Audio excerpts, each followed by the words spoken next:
अपना YouTube channel real studio लाइक subscribe और बेल घंटी को दबाना ना भूलें।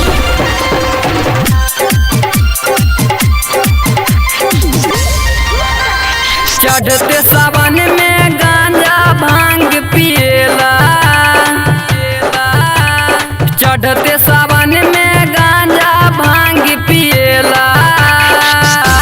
रैया में बोल बम बोलेला, रैया में बम बम बोलेला, कांवर उठा के कंधा पर सब चलेला,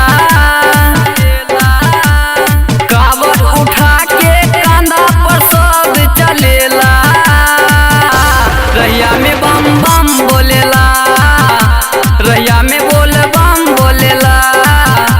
रैया में बम बम बोलेला, रैया में बम बम बोलेला।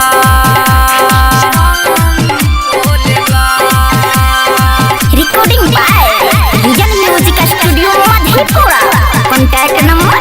7631565693। सोलो कवरिया के आवेला माजा, मिल गइल बापा बरफुल वाला गांजा, मिल गइल बापा बरफुल वाला गांजा, बापा बरफुल वाला गांजा, चिलम में गांजा भर के सब पिएला, चिलम में गांजा भर के सब पिएला, रैया में बोल बम बोलेला, रैया में बोल बम बोलेला, बोल बम बोलेला।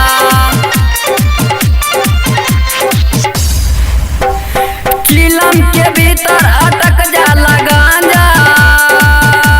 कवरिया के निक नहीं लागेला माजा, कवरिया के निक नहीं लागेला माजा, गांजा चढ़ा के बम बम खूब बोलेला,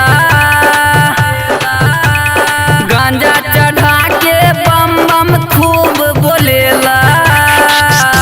रैया में बम बम बोलेला, रैया में बम बम बोलेला, बम बम बोलेला।